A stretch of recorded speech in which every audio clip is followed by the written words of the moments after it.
গল্পতরু চ্যানেলে আপনাদের সাথে আছি আমি রাজ। পড়ছি আবু বকর সিদ্দিকের উপন্যাস জল রাক্ষস। উপন্যাসটিকে আমরা 4টি পর্বে ভাগ করেছি। আজ পড়ছি এর প্রথম পর্ব। পুরানো পুজে আর পুরানো রক্তে দলা পাকানো 3 দিনের খারাপ মেঘ। মসজিদের গম্বুজ ছাড়িয়ে কালো বাঁশবন পেরিয়ে নদীর ওদিকে যে ছাড়া ছাড়া আকাশ, সেই উত্তর পশ্চিম কোণটায় ঠায় দাঁড়িয়ে আজ তৃতীয় দিন। হলুদে লালে বিকার ধরা রোদ, তাকানো যায় না। সেদিকে তাকিয়ে ইদু মুন্সি বিড়বিড় করে। 3 দিন ধরে বিড়বিড় করছে। ভয়ানক দুশ্চিন্তায় কপাল ও গালের প্রতিটি খাঁজ কেটে বসেছে। চোখ বিকল হয়ে যেতে বসেছে। পাটিতে পাটিতে দাঁত গেঁথে গেছে, আর বাঁকা নাক হেলে পড়েছে একপাশে। ইদু মুন্সি আসরের নামাজ শেষ করে মসজিদের সামনেকার টিউবওয়েলের কাছে এসে দাঁড়ায়। দাড়িতে আঙুল ব্রাশ করতে করতে কথা বলে। কথার থুতুতে দুর্গন্ধ ছিটকে আসে। গেদাচোরা বাঁয়ে ছিল। নাক টেনে গন্ধের ধাত পরক করতে করতে আরও বাঁয়ে সরে দাঁড়ায়। নাক টানাটা মুদ্রাদোর। স্বর নেকো হয়ে যায়। বলে, যে কি কন হুজুর? কতিসি কি লক্ষ্য না বলে ঠেহি, মানে কথা সময় ঘনা এসে। ইদু মুন্সির রাগ রাগ গলা। কার উপর রাগ? যে কন। গেদা ক্যান ক্যান করে। পাপে ঘিরিছে। গেদাচোরা ফ্যাক ফ্যাক করে হাসে। কাটা কপালে হাত রেখে খেওড়াওয়ালিদের মতো ঢং করে বলে, পাপে ছাড়ে না বাপে, দাবার আসলো বলে।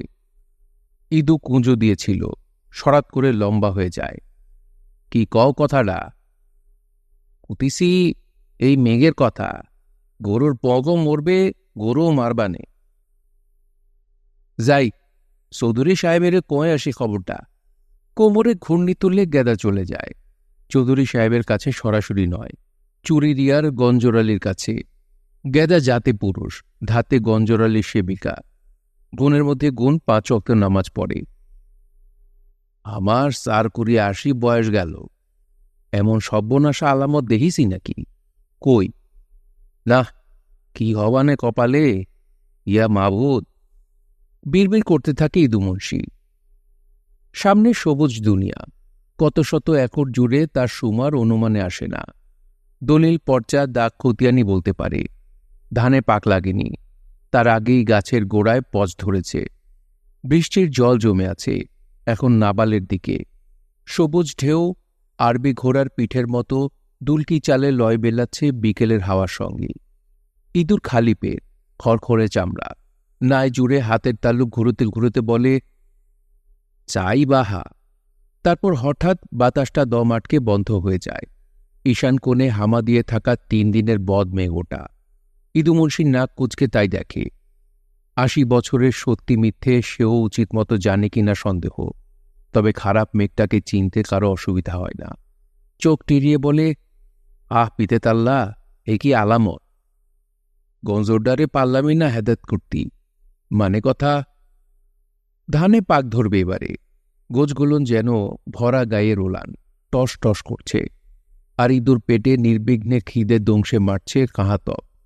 সে একজন ভূমিহীন, তবে চাষি নয়। মসজিদের তোলা সিন্নি, মানসিক এইসব উঞ্চবৃত্তি করে খায়। শব্দটা পেশিমাম। মাথার উপর খোলা আকার, দম বন্ধ করে ওঁত পেতে আছে। মতলব খারাপ, কেউ কোথাও নেই। ইদু একটা কায়দা মতো গাল দেয়, নিজের চোয়াল উঁচিয়ে ঠোঁট ভেটকিয়ে, শালা শালা, মানে কথা। হঠাৎ গরম ছ্যাঁকা, কানপিঠের চামড়া শিউরে ওঠে। ইদু চোখ ঘুরিয়ে দিগন্তের দিকে তাকায়। কান পেতে ঠাহর করার চেষ্টা করে। আরেকটা গরম হলকা ধেয়ে আসছে। শুকনো ঝামা শরীরের ইদুকে ঝলসে দিয়ে যায়। লোকটা দাড়ি উড়িয়ে লোকালয়ের দিকে ছুট মারে। আর ঘেউ নাছরবান্দা মেঘ চোখ মটকে আড়মোড় ভাঙে, লেজ উঁচিয়ে ইঁদুর পিছু নেয়। তল্লাটে মনন্তর লেগেছে সে আজ 3 মাস। সেই সঙ্গে মারি আর মোরগ। মোট জনসংখ্যার 20 ভাগের 1 ভাগ মরে ফৌত। ভূমিহীনের ভারী ফ্যাসাদ। বেঁচে থাকতে তখন বাঁচার গরজটাই ছিল বড়। সরকারি সড়ক ধরে কাজের তালাশে যেতে হয়েছে। পরের জমিনে কামলা খাটতে হয়েছে। ভিক মেঙেছে, পাশ দুয়ারে হাত পেতেছে। উপসের রোগে পা দুটো অচল হয়ে এখন দাঁড়ানোর জমি নেই। নিদান শোয়া শোবে সে ভুঁইটুকু অতান্তরে ছিল একটা বারোয়ারি গোরস্থান। আগে ভাগে মরণেওয়ালারা বেদখল করে নিয়েছে। এখন মাঠের কানায় বা নদীর চড়ায় সব গায়ে গায়ে মাখামাখি হয়ে পড়ে থাকতে হয়। পচা গন্ধে বাতাস বোটকা ভারী। এমনও দশা, এই একটু পরে ঠিকঠাক মরবে বলে টের পায় যে সে ধুঁকতে ধুঁকতে মাঠের নাবালে কি নদীর চড়ায় পৌঁছে আগাম শুয়ে শুয়ে শ্বাস টানছে। চাল ধোয়া জল কাটা চোখ আকাশ ও আকাশের কর্তাকে শেষবারের মতো দেখে নিচ্ছে। রক্তচোখ বুজে আসে, নাক মুখে শিটানি। শকুন ডাকা শীটে গন্ধ নিতে নিতে শিয়ালেরা নামতে থাকে।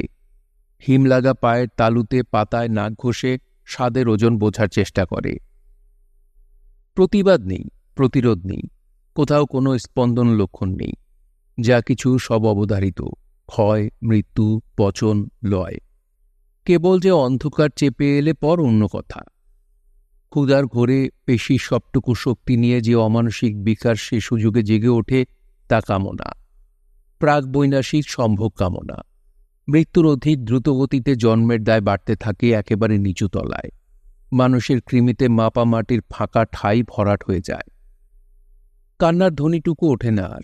রগ ও স্নায়ুর দরকারি বলটুকু উবে গেছে, উপরন্তু শোকেরও আতান্তর।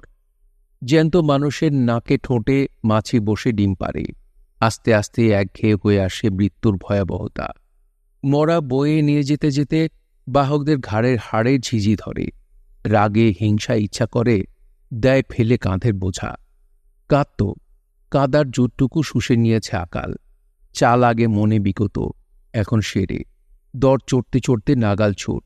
সোনাকুচির পাড়া, যার দরকার নেই সেই চৌধুরী ছাড়া আর কারো বাপের মুরুদ নেই কিনে খাবার। আকাশে মাংসাশী শকুন, তার উপর 3 দিনের পচা মেঘ, মেদা রোদ। হ্যাঁ, এই গ্রাম কপালে চোখ তুলে মাঠের দিকে পা ছড়িয়ে রুঠো স্তন মেলে দিয়ে বসে আছে।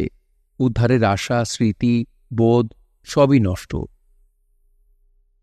সন্ধ্যের দিকে রঙের ব্যাপারটা কেমন গোজামিলে ভরে যায়। ছোপ ছোপ ছায়া, খাবলা খাবলা আলো, সবটা জুড়ে বাগডোরা। এক ধরনের বিশ্রী নিস্তব্ধতা সমস্ত প্রকৃতির টুটি টিপে সিটিয়ে রাখে। প্রহরের পর প্রহর নিথর পড়ে থাকে বাঁশবন, গাবগাছ, বাবলাঝাড়। অক্সিজেন না পেয়ে বায়ুমণ্ডল ফেঁপে ওঠে। পুরো বেলা কেটে যাবার পর স্বস্ব শব্দ নেমে আসতে থাকে শুকনো পাতা বেয়ে। খ্যাপা সরীসৃপ জেগে গেছে, বুকে হেঁটে চলেছে খাবারের খোঁজে। আজ রাতে দেদার ব্যাঙ শালিক শিকার হয়ে যাবে। দমকা হাওয়া দিয়েছিল বিকালের দিকে, এখন আবার সব নিঃসার। দূর সড়কে কিছু চালু ছায়া, না, এখনো সড়কের উপর অবধি উঠতে পারেনি। একটা আজ শুকনো জলা পড়েছে, সেটা ভেঙে আসছে। এবারে সড়কে উঠবে। আলগা আলো চিনে পথ চলে রাত চলা মানুষ। তাদের বুকে পিঠে লোম নেই, আঙুল ডগায় ছুচলো নখ নেই। তবু জন্তুর আদল আসে, কারণ পায়ের ওঠানামা সাধারণভাবে মাটিমুখী। হাঁটু ভাঙা, কোমর ঝোঁকা, কাঁধ এলানো, মাথা হেট, হাত এলেবেলে। এইসব প্রতিজ্ঞাহীন ছায়ামূর্তি অন্ধকারে রক টেনে টেনে পথ হাঁটে কোনো শুভ প্রেরণায় নয়, নির্মম জৈবিক তাড়নায়। হাতে হেসো, কোমরে গামছা, চোখে নোংরা আগুন। কিছু দূর এগিয়ে জমিতে নেমে যাবে, পরের জমি। ধানের ছড়া কেটে কাঁচা নরম চাল বের করে জমিতে দাঁড়িয়েই চিবিয়ে খাবে। পারলে কিছু গামছায় বেঁধে বাড়ি নিয়ে আসবে। কিন্তু ঘর থেকে ধান জমি এই দূরত্বটুকু পাড়ি দিতেই খসে আসে শরীর। গাবতলায় এসে হামলে পড়ে একটি ছায়া। রাত বলেই ধরা যায় না শরীর বাঁশপাতার মতো কাঁপছে কিনা, প্রাণ গলার গোড়ায় উঠে এসে ঢেলার মতো তীর তীর করে তরপাচ্ছে কিনা, দুটো চোখ সাদা লিচু বের করে দিয়ে থির হয়ে গেছে কিনা, অথবা গালের কষ বেয়ে ফেনা গেঁজলিয়ে নেমে আসছে কিনা। এবারেও অবিকল জন্তুরই শব্দ ওঠে মানুষের গলা দিয়ে, বিকৃত ঘষা, নিরর্থক। এগিয়ে যাওয়া ভিড়টা থেমে পড়ে। কিছু একটা সন্দেহ করে ডাক দেয়, সবর ভাই, সবর ভাই, আরে ও সবর ভাই। না, সবরুদ্দি ভটু। একজন লাঠি দিয়ে উল্টিয়ে দেয় দেহটা। ফ্যাস করে কিছুটা শ্বাস বেরিয়ে আসে। একজন গা এলিয়ে বসে পড়ে পাশে। ছায়াগুলো বিমূঢ়, অনিশ্চিত এখন, জট পাকানো আর পরস্পরে বিচ্ছিন্ন, হয়তো আন্দাজেই আতঙ্কিত। কে যেন লুটানো লোকটার বাহু ধরে টেনে তোলে। মূর্তি চাও আয়, সলদি তরাত্তর। লোকটা আবার গড়িয়ে পড়ে। কালো মূর্তিগুলো সড়কের অন্ধকারে মিশে যায়। এ অন্ধকারে বাতাসও স্থবির, টান নেই। বিকেলে একটিবার গরম ঝলক দিয়ে ব্যাস চুপচাপ পাথর। একটুখানি বাতাস খাবার জন্যে সবরুদ্দি গাবতলায় শটান শুয়ে থেকে বড় আকুবাকু করে। এবারে চৌধুরী বাড়ির সীমানা সরহদ, সেই সাবেকি আমলের দোতলা মহাল, দাগড়া দাগড়া দেদো ঘায়ে জীর্ণ আস্তরণ, লাল ইটের ফাঁক ফোকরে নানা রকম বাস্তব প্রাণীর বাস। চৌধুরীকে চুপে চলে সবাই। তার খড়মের আওয়াজ শুনলে তক্ষকটাও ডাক থামিয়ে ফাটলের আড়ালে চুপটি মেরে পড়ে থাকে। গোটা মধ্যযুগ বহাল এখানে। চৌধুরীর মন শরীফ, তবে তবিয়ত ভালো যাচ্ছে না দিন কত। বাতাসের বড়ই অভাব, থাকে থাকে চর্বি জমেছে। সেখানে বিনি বাতাসে গুমর ধরে আছে। বিবিদের সেবার কামাই নেই, কিন্তু ঘুম ঢুলুনিতে তাদের হাত পাখা এসে দাড়িতে জড়িয়ে যায়, থুতনিতে বাড়ি খায়। এই মুসিবত। আজ কয়েকদিন ধরে লাগাতার বেবাতাস, শ্বাস প্রশ্বাস চিপ্পা। গাছগাছালি থমক ধরে দাঁড়িয়ে আছে যেন বেরসের কাঠ। মাগরিবের আগে খানিকটা আগুনে ঝলক দিয়ে গিয়েছিল, আর নয়। ভেজা বেদলানো ভাব ধুমসু উঠছে মাটি দিয়ে। তার হচ্ছে ঘন গ্যাস ভেপে উঠেছে চৌধুরীর উপর পেট আর বুকের ভিতর। চুঁয়া ঢেকুর সামলাতে সামলাতে হয়রান। বাইরের দহলিজে এসে দাঁড়াতে হয়। গেট পেরিয়ে বাড়ির সামনে কাঁচা সড়কে আমতলায় দাঁড়িয়ে খোলাবেলা বিশাল ধানি জমি নজরে পড়ে। রাতের ভূষকালি মাখা আকাশের তলায় এখন ধানের সবুজ রং নষ্ট নিরাকার। তবু আন্দাজেই বুক ফুলে ওঠে। সবুজ সন্তানেরা তাকে ডাক দিচ্ছে। তারই জন্ম দিয়ে আসা সব চারাগাছের থোড় ভরা ধান। এখন নয় গো বাবা সকল, আর 2 মাস সবুর করো। লাঠি ঘুরিয়ে থালা বাজিয়ে সব ঘরে তুলব। 8টা মোড়াই দেয়ালসীমার বাইরে সারি দিয়ে দাঁড়িয়ে। ভাল্য বাঁশের 5 ইঞ্চি বাতা দিয়ে বোনা কঠিন দেহ। তার উপর দিয়ে মোলায়েম করে হাত বুলিয়ে যায় চৌধুরী। কি গো বাবাজি, পেট খালি না? সন্দ নারী কান্দে। র র, আর 2 মাস স্থির র। মাড়ি কামড়ায় পড়ে থাক। ফের চুয়া ঢেকোটে, চোরা গ্যাসের চাপ। বড় বেয়াদব বদ এই মানবগতর। চৌধুরী যদি দুনিয়ায় সত্যিকারের কোনো কিছুর জন্য মহব্বত বোধ করে, তো তার এই শরীরখান। সরালো শাঁসালো খাদ্যের ফোঁটা ফোঁটা রসে গড়ে বেয়ে ওঠা এই কিসমতি সম্পত্তি। বিবি বলো, জমি বলো, খাবার বলো, দৌলত বলো, সব শরীরের কারণ। এই যে মাঠ ভরা টাকা, আর 2 মাস পরেই গোলা মড়াই সব ভরে উঠবে। মাথার মধ্যে এখন থেকেই চৌপরের বাজনা, নিকে খতনা, জারি গান, ইলেকশন। ওহ, দেমাগ শরীফ না রেখে কি আর উপায় আছে? কিন্তু বাজ সেধেছে শরীর। ফুরফুরে হাওয়া খেতে না পেয়ে এই 3 দিনে একেবারে গুমসে উঠেছে। ফুসফুসের ভেতর বাগে তল খ্যাচড়া হাইফাই। তার উপর আবার উত্তর পশ্চিমের ফাড়া ফাড়া নস্যিরঙা মেঘ ঝুলেই আছে বদনসিবের হরফের মতো। কাল জুম্মাবাদে ঈদু ইমাম বললে, মহা ঝড় আসতিছে, মুমিন মুসলমান সাবধান, পেল্লায় রোজ কেয়ামত। ঈদু মুন্সি বললে, তার 4 কুড়ি বয়স, এরকম কুফরি মেঘে লেগে পড়ে থাকা দেখেনি। ঈদু মুন্সি কোরআনে কারি, ইঞ্জিল কিতাবও পড়েছে, কাজেই তার জরুরি হক ডল লাগিয়ে দেবার। 4 আংটি শুদ্ধ 4 আঙুল কামড়ে বসে হেতালের লাঠির মাথায়। লাঠির তলার পেতলের খুঁড়ো খামচে ধরে কাঁকুরে মাটি। অয় গঞ্জর, গঞ্জইরা। প্রসবকাতর গায়ের মতো ডাক ছাড়ে চৌধুরী। তাতেই হাঁপ ধরে যায়। আমের সে করে বসে পরপর কয়েকটা উদ্গার তোলে, তবে না কিছুটা মুক্তি। দেখতে দেখতে কালো হয়ে এসেছে মাথার উপর। ঘোরালো মেঘে ঢেকে ফেলেছে পুরো আকাশ। পাকপাখালির রাটুকু নেই। বড় ভয়ঙ্কর রাত নামছে। চৌধুরী উঠে গেটের দিকে ফেরে। দেয়াল পেরুতে গিয়ে থমকে দাঁড়িয়ে পড়তে হয়। ধুস, ছোট মেয়া সারো দিনই। গলার স্বর তারই। পলেশ্বরী বিবি সন্দেহ কি? চিক আর দানা ভরা। অনেকখানি সময় নিয়ে রেশ ধরে ডাকে, কিন্তু ছোট মেয়াটি চোখের পুতুল ছোট হয়ে যায় চৌধুরীর। নিজেরই সৎ ভাইটি চিটাগাং থেকে পুরনো গাউনের পেটি এনে ওপারে চালান দেয়। নগদের কারবারি। পরশুদিন ঘরে ফিরেছে।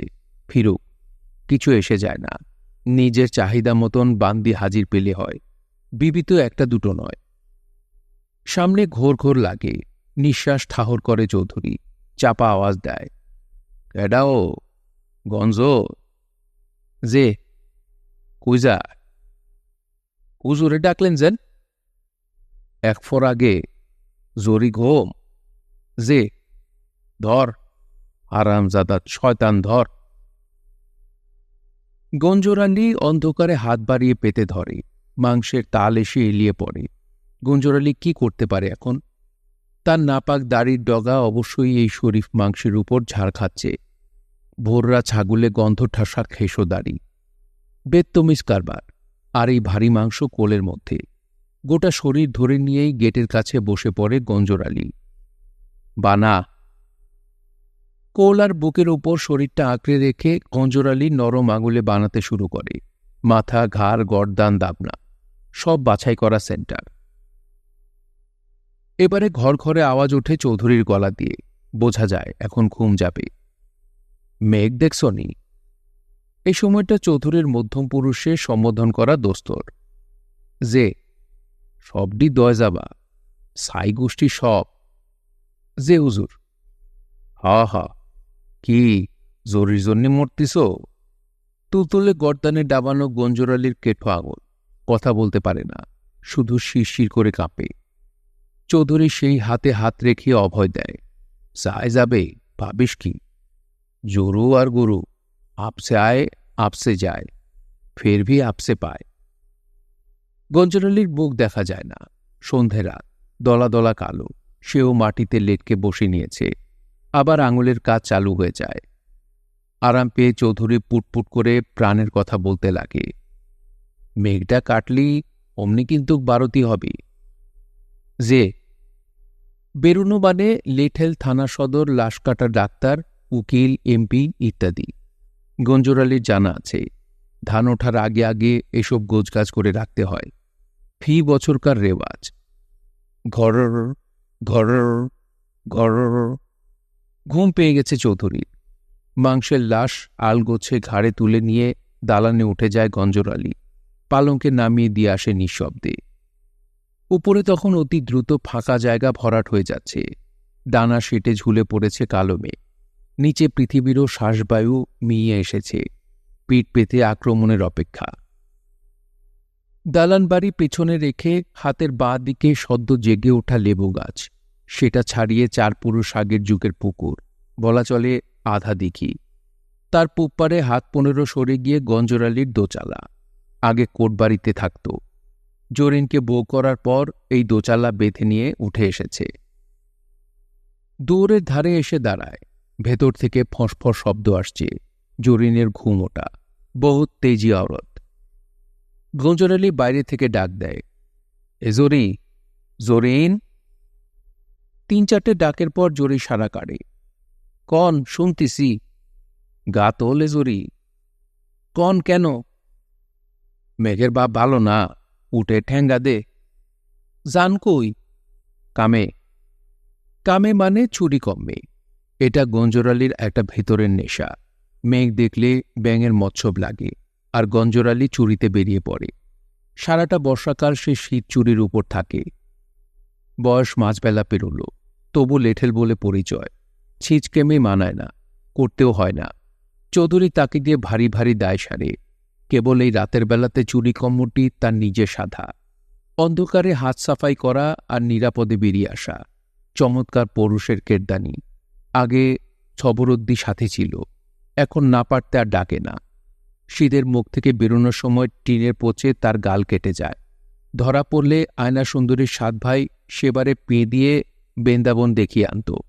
সেই থেকে ছবরদ্দিকে আর সঙ্গে নেয় না, একা একা বেরোয়। গেদাটা কিছুদিন বায়না ধরেছে সঙ্গে যাবার, নেয়নি। যাচ্ছে তাই ছ্যাবলা, সারাক্ষণ মোটর লঞ্চের মতো ফটর ফটর করার তালে আছে। হারামজাদা 1 নম্বর, মুরদে বলে কিচ্ছু নেই, তকে তকে ঘোরে। গঞ্জরালি বেরিয়ে গেলে ঠিক এসে উঠবে। ঠ্যাঙ্গা ঠেলে যে ভেতরে ঢুকবে ঢ্যামনার সেই সাহস নেই। সারা রাত জোরে বারদরে বসিয়ে রেখে মধুর মধুর বোল শোনাবে। এরই নাম গেদাচোরা। মনে মনে নাম করতে করতে সত্যি সত্যি গেদাচোরা এসে হাজির, একেবারে হাঁপাতে হাঁপাতে। ফুলমালির মতো সং, সামনে এসে দাঁড়িয়ে ফিক করে হেসে দেয়। গঞ্জরালি যেচে বলে, তোর ভাবি একা, খেয়াল রাখিস। ওস্তাদ, গেদার গলাস্বর ভালো না, গঞ্জরালির ভালো ঠেকে না। কি কবি? মুন্সি সাহেব কলেন কে বলি, দাবার আসলো বলে। ভাবগতিক ভালো না সন্দেহ। গঞ্জরালি আকাশের দিকে চায় চোখ তুলে। জমাট বেঁধে আছে মেঘ, সবটুকু বাতাস আটকে রেখেছে। পশ্চিম দিকে ভীষণ বিদ্যুৎ চমকাচ্ছে হাওয়াইবাজির মতো। সাথে আসবেনি ওস্তাদ? না, তুই জুড়িরে দেখ। হাত ঘুরিয়ে গেদাকে নাকচ করে দেয়। ফঁসফঁস শব্দ আসছে ঘরের ভিতর থেকে। ঘুমোতে পারে বটে মাগি। গেদা ডেকে নাতল্লা স্তক টানা চালিয়ে যাবে। মনে মনে গজগজ করতে করতে চলে যায় গঞ্জরালি। কোথায় কিসে যেন একটা না কু দিয়ে যাচ্ছে। বাদাবনে বাওয়ালিরা যেমন সাংকেতিক কু দেয়, না ততটা মোটা নয়। বাদাবনে গহীন এলাকায় বুড়ো অজগর যেমন টানা শীষ দিতে থাকে। সবকিছু কেমন যেন উল্টোপাল্টা মনে লাগছে। আর সব রাতে শিয়ালেরা এতক্ষণে একবার প্রহর ঘোষণা করে তার স্বরে। তারাও চুপচাপ। সড়ক ধরে হাঁটতে হাঁটতে মনে হয় শুধুমাত্র সেই বেঁচে আছে এই দেশে। সেই শুধু হন্যে প্রেতের মতো হেঁটে বেড়াচ্ছে এই ভয়ঙ্কর রাতে। কিছুই ঠাহরে আসে না, অন্ধকারে চোখ শুয়ে গেলেও সেই একটানা শীষের শব্দ মাথার মধ্যে মরণ ঘুল্লি তুলে কেটে বেরিয়ে যায়। কোন দিক দিয়ে আসে? নদী না আকাশ? নাকি ঢাউস দুয়নি উড়িয়েছে আধমাইল জোড়া কোনো বখাটে রাখাল? তারই শব্দ না তো। বাতাসই নেই, উড়বে কিসে? উপরের দিকে তাকিয়ে বুকের মধ্যে গুড়গুড় করে। চুপচাপ রাস্তা ধরে এগিয়ে যায়। ইচ্ছে অনিচ্ছের কোনো কথা নয়। বিনা টানে পুরনো সেঙ্গাত সবরুদ্দির বাড়ির দিকে পা বাড়ায়। বেঁচে আছে কিনা এই আকালে জানার কথা নয়। বহুদিন খোঁজখবর নেই। কাহার পাড়া দিয়ে কান্না ভেসে আসে। সুরেই বোঝা যায় মড়কের কান্না। আরও খানিক পরে হরি হরি বল, হরি হরি বল। মশালের ভুতুরে নাচ। খাটো গলি দিয়ে বেরিয়ে বড় সড়ক ধরে চলে যায় নদী তীরের শ্মশানের দিকে। অন্ধকারে ঘষা ঘষা কিছু ছায়ার ঘোর, ভয় ও শোকের দায়ে জট বাঁধা। সবরুদ্দি আসলে জাতভূমিহীন। ভিটে বাড়ি বলে কিছু নেই। রাস্তার পাশে ঝুপড়ি বেঁধে থাকে। ছেলে মেয়ে তাও নেই, শুধু বউসার। পায়ের সারা পেয়ে লাফিয়ে ওঠে বউটা। ক্যাডা?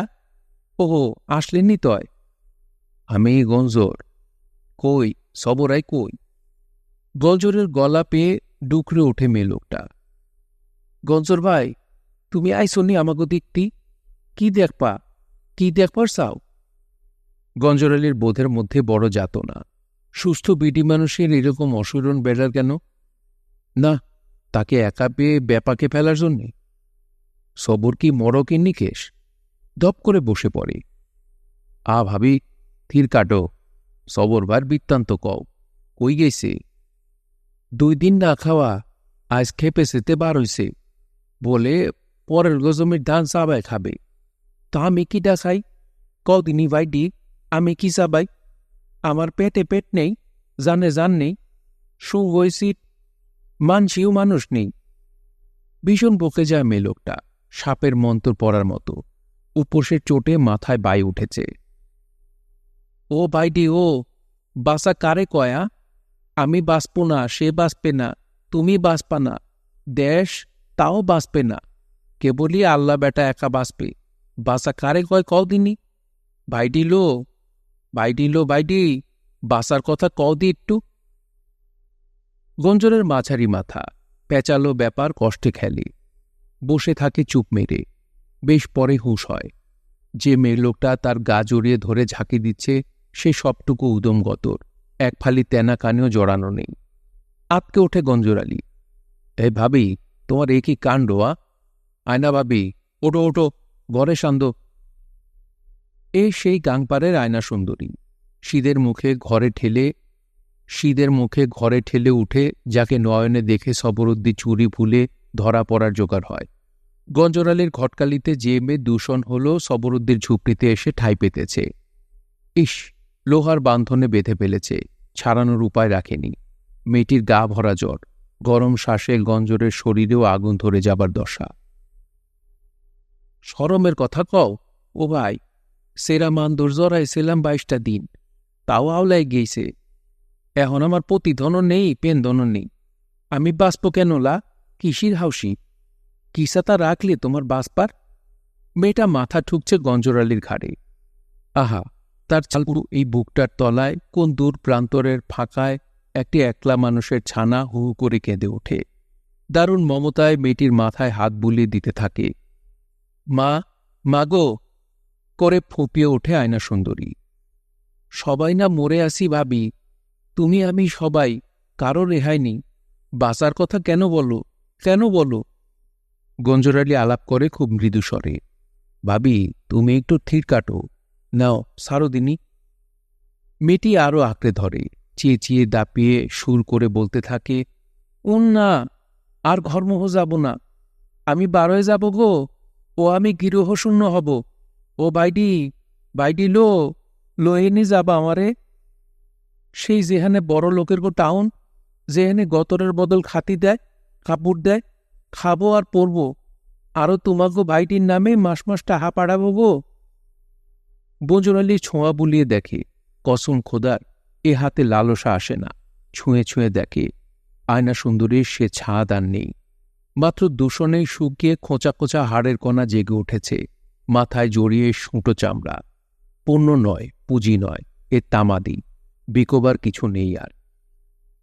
মাথায় হাত বুলিয়ে বসে আনে মাথা খারাপ মেয়েটাকে, তারপর হুট করে উঠে পড়ে। অন্ধকারে শরীর পড়ে থাকে অন্ধকারে। সড়ক ধরে হাঁটতে গিয়ে সাংঘাতিক চমক লাগে। কালো দেওয়ের মতো দাঁড়িয়ে আছে কে এক মানুষ। কে? ক্যাডা?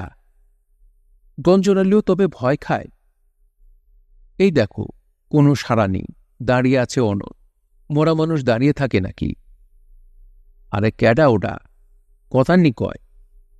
আওয়াজ নেই, বোবা ভূত।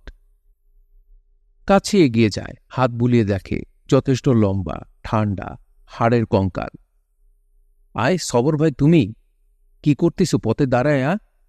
সবরদি কথাবার্তা বলে না, জিনের মতো সরসর করে হেঁটে আসে। গুড়গুড় করে প্রচণ্ড গর্জনে ডেকে ওঠে মেঘ। তালগাছের মাথা সোজা ঠাটা নেমে আসে। গঞ্জরালির চোখের পুতুল ধাঁধিয়ে দিয়ে যায়। আবার মেঘ ডাকে। পয় পর ইদু মুন্সির আর্তনাদ। পরে ঠাহর হয়, আজান দিচ্ছে। ধুলোর ঝামটা এসে ভগ করে নাকে মুখে লাগে। এতদিনে বাতাস ছুটল, গরম নাকি ঠান্ডা? সবরকে ঘাড়ে তুলে নিয়েছিল গঞ্জরালি। দোরগোড়ায় নামিয়ে দিয়ে আয়নাকে ডাকে, বাইরে গড়ে লন ভাবি, বাউ ছুটিছে। ভাবসাব মোটেই ভালো লাগে না। শীষের শব্দটা পাল্টে এখন ফোঁস ধরে আসছে। গঞ্জরালি রাস্তা ধরে দৌড় লাগায়। ভয় কাকে বলে তা তো ঠিক জানা নেই, তবে উদ্বেগের বোধ আছে। বাঁচার উদ্বেগ, দেহটুকু বাঁচিয়ে রাখার হরহামেশা তাড়না। সকাল থেকে সন্ধে পর্যন্ত শত কিসিমের বিপদ আর কষ্টের সঙ্গে চোখ লাল করা লড়াই। গরিবের দুঃখের কি শেষ আছে? মানুষে মারে, নসিবে মারে, বাতাসে পানিতে মারে, নিজে শরীরেও মারে। মারের চাপ যত বাড়ে তত বেশি বাঁচার জন্যে মুখে ওঠে গঞ্জরালি। সাংঘাতিক উত্তেজনায় দম ধরে পথ ছুটছে। ঝড়ো বাতাসের সঙ্গে ঝাপটা বৃষ্টি শুরু হয়ে গেছে, টের পায়নি। আকাশ পুরু হয়ে ঝুলে তাল গাছের মাথার উপর এসে হুমড়ি খেয়ে পড়েছে। গোয়ারের মতো মাটির দিকে ঝুঁকে ছুটতে হয়েছে। মাথা তুলে তাকানোর ফুসরত পায়নি। ঘামে বৃষ্টিতে কাদায় মাখামাখি। আরও দুটো মোড় ঘুরতে হবে, তারপর চৌধুরী বাড়ি। দুটো দিগ্ভ্রান্ত মোড় সামনের রাস্তা মাতিয়ে ছুটে যাচ্ছে, কাদের না কাদের। সময় মতো ঘরে ফিরতে পারেনি। মাথার ওপর দিয়ে বক দম্পতি কাঁদতে কাঁদতে উড়ে যাচ্ছে। অন্ধকারে কিছুই দেখার জো নেই, শুধু শব্দ, হুসহাস ফোসফাস। কখনো বা তুমুল গো গো। কিছু একটা ভয়ঙ্কর কাণ্ড ঘটতে যাচ্ছে। এর বেশি গঞ্জরালির বোধে আসে না। এই বোধটুকু তাকে ঝেঁটিয়ে নিয়ে চলেছে ঘরমুখ। জরিন একলা আছে, অধিক চৌধুরী সাহেবের দশা কিবা। উড়ো উড়ো শরীর নিয়ে প্রায় ভাসতে ভাসতে চৌধুরী বাড়ির গেট ডিঙোয় গঞ্জরালি। অত বড় দালান, দাঁড়িয়ে আছে ভূতের মতো। কোথাও কোনো আলো নেই। পুকুরের উত্তর দিকে গরুগুলি হামলাচ্ছে। বিদ্যুতের পলকে গ্যাদাচোরাকে নজরে পড়ে। মাথা গুজে কুড়িমুড়ি দিয়ে বসে আছে। খুব চিকন ছোটখাটো মানুষ, মনে হয় 7 মাসের জন্ম। মায়ের পেটে পুষ্টি পায়নি। গঞ্জরালি সাড়া পেয়ে উঠে দাঁড়ায়। কিছুক্ষণ কেউ কোনো কথা বলে না। নদী দিয়ে বয়ে আসা ঝড় আর বৃষ্টি মাটির মানুষের তাপ অনুতাপ মিইয়ে দিতে চায়, কিন্তু গঞ্জরালি লোকটা দয়াহীন একরোখা, খেপে গিয়ে চেঁচিয়ে ওঠে, অয় ফনলার পো, এখানে কি গন নেই, দোন নেই, জ্বরে শূন্য হবার সাথিস না? লোকটা উঠে দাঁড়ায় বটে, সোজা হতে পারে না, মুখড়ে মুখড়ে কাঁপতে থাকে, কাঁপা গলায় বলে, ভাবি একা নি রইছে, যাওন যায়? এখন যাবি কেমনে? জরিতে ধরবানে শয়তানের সাও। অন্ধকারে চোখে পড়ে না, বোঝা যায় দাঁত মেলে হাসছে, হেসে হেসে বলে, এই শিরে আমার ঝড়, আমি হলাম গে গেদাসুরা, ঝরির আগে যাব উড়ে, দিলাম তয় নর। সত্যি সত্যি তিরিঙে লাফ দিয়ে ঝড়ো রাতের মধ্যে মিশে যায় লোকটা। দরজা ধরে প্রবল ঝাঁকি লাগায় গঞ্জরালি, ভেতর থেকে ঠ্যাঙা সরিয়ে জরিন বাইরে ঝাঁপিয়ে পড়ে। গঞ্জরালি হাত বাড়িয়ে ধরে ফেলে, কই যাস, মহা ঝড় লাগিছে দেখিস? ওরে, আমি আর এর মধ্যে থাকব না, জানে ডর লাগে, আল্লাহ রে। স্বামীর চওড়া বুকের মধ্যে মুখ গুজে চেঁচাতে থাকে জরিন। গঞ্জরালি কড়া ধমক দেয়, বাইরে থাকবি মূর্তি, ঠাহারি, আমরারেও মারবার চাস, ল শান্ত। জরিনকে ঠেলে নিয়ে ঘরের ভেতরে ঢুকে পড়ে গঞ্জরালি। নারকেলের কাঁচা গোমরা খসার শব্দ, আর বড় দুর্দিন এই মফস্বলের, বুঝে কপাল পুড়ল। রাত বাড়ে, আর আকাশের দৈত্যদানব মানুষের পৃথিবীতে এসে সারাটা সৃষ্টি লণ্ডভণ্ড করে দিতে থাকে। বিশেষ গরিবের পৃথিবীর উপর তাদের জাত আক্রোশ। একচালা দোচালা মানুষের হাতে আটা বাঁধন ছিঁড়ে উড়ে যায়, টিনের ছাউনি ওড়ে আরও স্বচ্ছন্দ উৎসাহে। সংসারের সার বলতে যে গড়ন ও বাঁধন, তার সমস্ত আটন নিমেষে টুটে ছুটে যায়। বছর বছর ধরে পুঞ্জি করা সম্পদ ও সংস্কার এক দমকায় নস্যাৎ, সেই আক্রমণ আজ। চাল চুয়ে ঘরের ভিতরে বৃষ্টির জল পড়ছিল, জায়গায় জায়গায় মাটি উদলি উঠেছে। ঘটি বাটি শানকি পাততে পাততে এখন আর পাত্রে কুলোচ্ছে না। হাল ছেড়ে দিতে হয় জরিনকে, কারণ ছাঁচনের বেড়া ও মটকা ফাঁক হয়ে বৃষ্টির পুরো ছাঁট আসতে শুরু করেছে। ভারী হুজ্জত, 3 দিনের মেঘ আজ একদিনে ঢালছে, সহজে ছাড়বে বলে মনে হয় না। বাতাসের দারুণ চাপ, সামান্য কুড়েখানা ছটফট করছে তাড়নায়, কিসে যেন পিষে মারছে। মটকা শুদ্ধ চাল যে কোনো মুহূর্তে উড়ে যাবে। গঞ্জরালি ভাবল, একটা আজান দেয়, একটা নয় 3টে, তাই কি দুস্তুর? ঠিক জানা নেই, অভ্যেস নেই। হায়, বিপদকালে সুরাটুরা পড়বে, মুখস্থ নেই। গরিব নাদান আদমি সে, চৌধুরীর লাথি চট ভাত খেয়ে বাঁচে। এই মাত্র সে চৌধুরী নয়, গরিবদের দলই, যে গরিবদের সে লাঠি মেরে মাথা ফাটায় চৌধুরীর হুকুমে। এই করে করে পরিণামে দোয়া কালাম যা জানত সব ভুলে গেছে। জরিন কিছু কিছু জানে বটে এখনো। বিরক্ত গঞ্জরালি কোষে ধমক লাগায়, এ জরি, কান্দিস কেন? এই কান্দিস কেন? দোয়া কুনুত পর।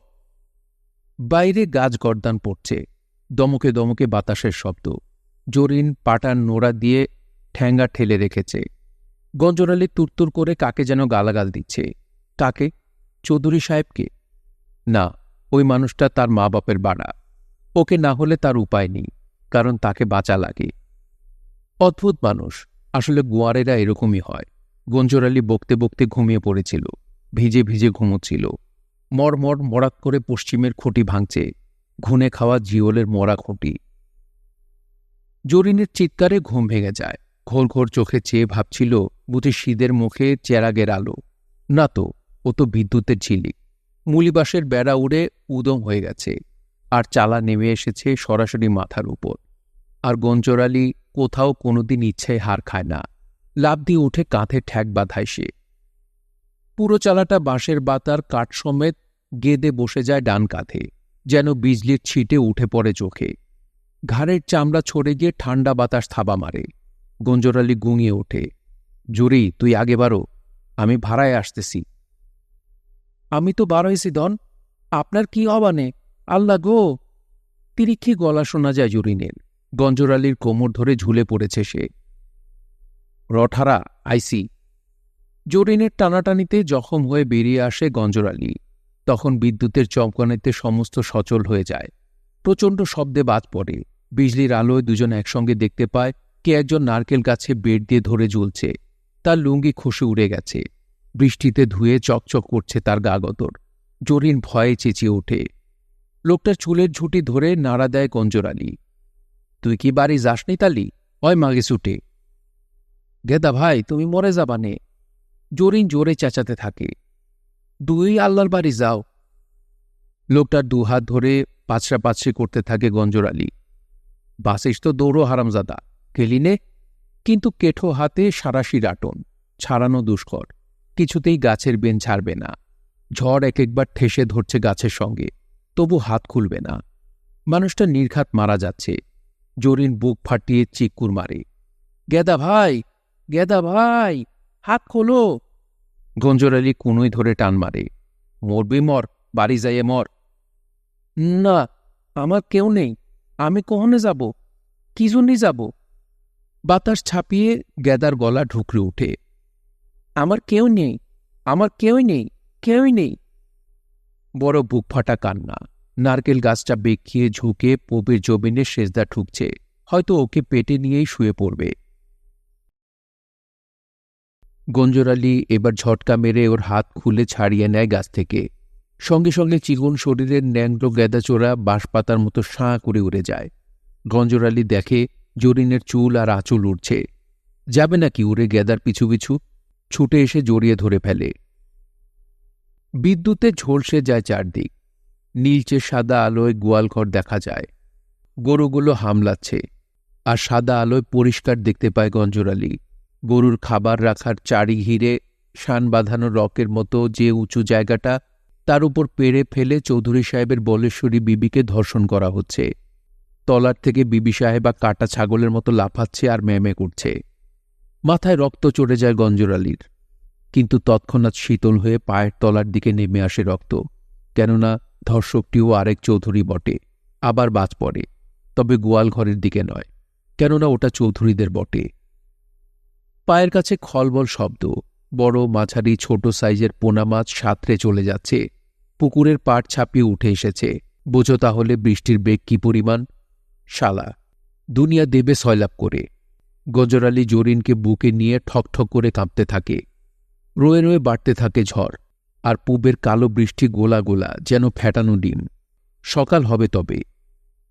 রান্নাঘরটা ছড় মুড়িয়ে ভেঙে পড়ে। দালানের বাইরে ওটা কাঁচা বেড়ার তৈরি ছিল।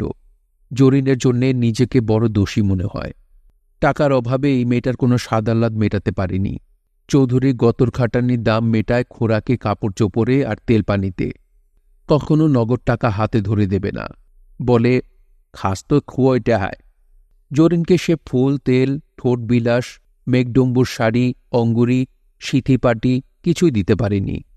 টকি দেখতে চেয়েছিল, দেখায়নি। দেখানোর নাম করে থানা হেলথ সেন্টার এনে জন্মনারী কাটিয়ে টাকা কামিয়েছে। টাকার ওজন বড় হালকা।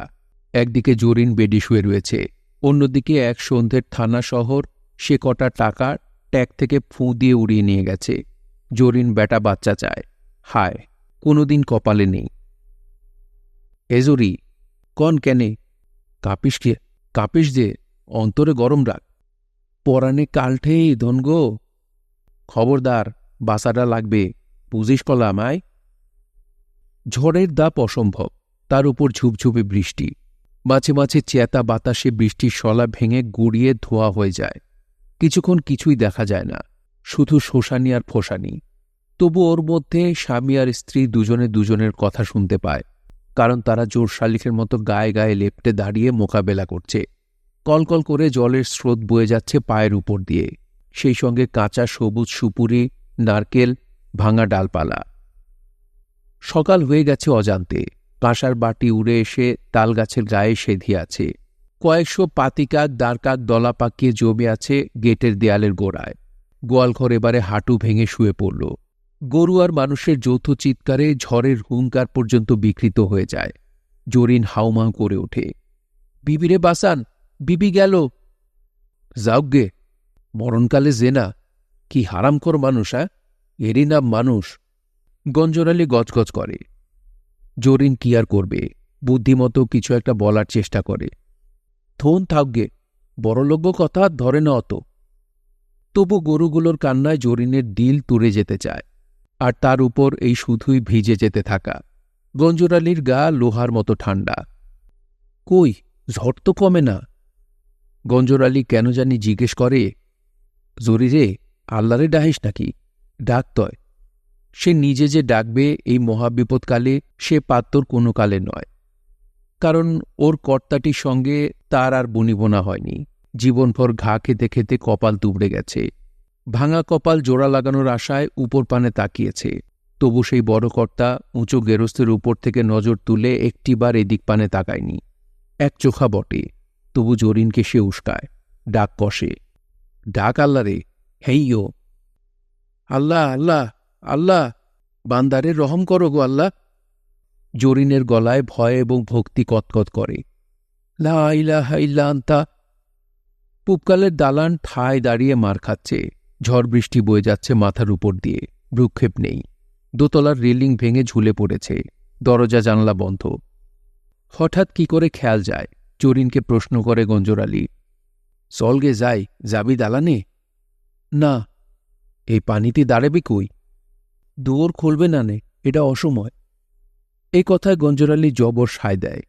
ও হো, চল তয় বাঁধে যাই, উঠি, উঁচু আছে। লনগে। বাতাস কিছুটা ঝিম। দুটো মানুষ মানকচুর পাতা মাথায় দিয়ে জলঝড় পাড়ি দিতে নেমে পড়ে। কি কপাল, ঝড় বুঝি সত্যি কমবে এবার। গাছপালা ঝুঁকে ঝুঁকে মাটির দিকে নেমে জটা চাপড়াচ্ছিল, এখন কোমর খাড়া করার চেষ্টা করছে। তবে বৃষ্টিটার কামাই নেই, যেন সাদা মশারি আকাশজোড়া, দড়ি ছেঁড়া, উড়োনাড়া। আর পানি নামছে, নেমেই যাচ্ছে নিশালে ধারা ধরে। তোড়ে তোড়ে কোত্থেকে আসে পানি? কুত্তার লাশ, শিয়ালের লাশ একসঙ্গে গলাগুলি ভেসে যাচ্ছে। এর নাম বন্যা। মান্ধাতাকালের মাদার কাঠবাদাম, জামরুল, চিরপাত বাঁশের মূল পর্যন্ত উপড়ে উঠে গেছে। এগুতে গেলেই গাছের গুড়িতে পা আটকে যায়, কাপড় জড়িয়ে বেঁধে থাকে। সিন্দুরের কচা ডাল ভেঙে লাঠি বানিয়ে নিয়েছে, তার ভরে কুঁজো হয়ে এগিয়ে চলেছে। সড়ক ছিঁড়ে পানি বয়ে যাচ্ছে আড়াআড়ি। ফেনার গ্যাজলার মতো কালো কালো কাকের লাশ ভেসে এসে সড়কের গায়ে বাড়ি খাচ্ছে। আকাশটা দেখা যাচ্ছে, সুবহানাল্লাহ। তাহলে ফাড়া কাটল বুঝি। জরিনা হাই ছাড়ে, স্যাক দিলে তালি, চলেন ফিরি গে। গঞ্জর আলী হড়হড় করে পিছলা কাদা ভাঙে, কথা বলার তর নেই। ঘামে দাড়ি কামড়াচ্ছে, গোড়া ভিজে নরম হয়ে গেছে। তার উপর মহা দুশ্চিন্তা, কোথায় যাবে, কি খাবে, কেমন করে তরাবে। এক কাঁধে দুমড়ো নারকেল জল থেকে তুলে নিয়েছিল কাঁধে, আপাতত তাই ভরসা। ডান হাতের লাঠি তুলে আকাশ দেখায়, সেখানে পুরোটা জুড়ে খুব বদমেঘ, সূর্যকে সবটুকু দাবিয়ে রেখেছে। ফাড়া কেটে গেছে, কোন পাগলে বলে। নদীর বাঁধ এখনো দূর, যে কোনো সময় আবার ঢল নামতে পারে। আগে আগে পৌঁছনোর জন্যে ব্যস্ত হয়ে ওঠে গঞ্জর আলী। জরিনকে তাড়া লাগায়, মেলা দেশো না, বাড়িতে না ধরে আবার। পথের পাশে সবরুদ্দির ঝুপড়ি, স্বামী স্ত্রী রাস্তার উপর দাঁড়িয়ে কায়চা করে চলেছে। ঝুপড়ির চাল, খুঁটি বাঁচা উড়ে উধাও, থালা বাটি ঠিকে কলস ভেসে গেছে। গতরাতে এখানে আয়না সুন্দরীর সঙ্গে ঘটনা ঘটতে যাচ্ছিল। হায়! গঞ্জর আলী চুরি করে তাকিয়ে দেখে, আয়নার গায়ে চমৎকার একটা কাঁথা জড়ানো, নিশ্চয়ই ভাষামাল। এগিয়ে এসে আত্মীয়তা সুরে বলে, মতি সময় ঠোরামুড়ি গেল না তেবু? কদিনই গঞ্জর ভাই, এটা শয়কাটায় অসুরলি। যাব বাঁধে, তেনার হবে না, বাপের বাড়ি যাবেন। সবরুদ্দিন নোংরা ভেঙচি কাটে। দেখেই বোঝা যায় ভাষা নারকেল খেয়ে সবরুদ্দির পেট উঠেছে। নারকেলের দুধ পেয়ে রক্ত ভালোই চলাচল করছে শিরায়। আয়না সুন্দরী হাত পা নেড়ে গঞ্জর আলীকে সালিশ মানে, কি কবাডা কি ভাইডি, আমার বাপের বাড়ির উঁচু দেশ, তুমি নি দেহেছো, ধারে বারেও বন্যে শোবে না নে, ডুবিনি মূর্তি কও হেনে, তুমি কও। ভীষণ মরার ভয় এই মেয়ের, কেমন ফাল পাচ্ছে দেখো না। গঞ্জর আলীর কুটো খিদে, চনমন করে জন্মশিরা।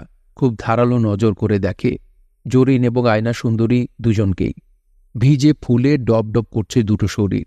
না, তারটাও কম যায় না। মনে মনে সান্ত্বনার বিষয় বটে, তবে কিনা পরের বউ বলে কথা, পরেরও নারী গতরে ভারী। গঞ্জর আলী দলে টানার চেষ্টা করে, লও আমাগো লগে লও, বান্ধে যাইয়ে উঠি গে, মরি মরব বাসি বাঁচব একসাথে। হইছে, খাবাটা কি, কেন্না ধরে গেছে বাইডি তোমার দেশে, লন লন মেলা দি। সবরুদ্দির হাত ধরে হিড় হিড় করে টেনে নিয়ে যায় আয়না। সবরুদ্দির এই মাকচাটা দোষটার কাটার নয়, গঞ্জরালির দাঁতে দাঁতে কিরমির শব্দ হয়। মাত্র ৮ মাইল দক্ষিণ পূর্বে সবরের শ্বশুরবাড়ি। বন্যায় হাউত করে লাফ দিয়ে ওইটুকু মাটি ধরতে আর কতক্ষণ লাগবে? বৃষ্টি থমকে আছে অনেকক্ষণ। মানকচুর পাতা মাথায় ধরাই থাকে। এরাও এগিয়ে চলে দূর নদীর দিকে, যেখানে ওয়াবদা বেড়িবাদের উপর অস্থায়ী সংসার পাতার মতলব করছে বিপন্ন মানুষেরা। শুনছিলেন আবু বকর সিদ্দিকের উপন্যাস জল রাক্ষস। পড়ছিলাম এর প্রথম পর্ব। উপন্যাসটি আপনাদের কাছে কেমন লাগছে তা অবশ্যই কমেন্ট করে আমাদেরকে জানাতে পারেন। ভালো লাগলে একটি লাইক করবেন, চাইলে শেয়ার করে অন্যকে শোনার সুযোগ করে দিতে পারেন। সবাই ভালো থাকবেন, সুস্থ থাকবেন এবং গল্পতরুর সঙ্গেই থাকবেন। ধন্যবাদ।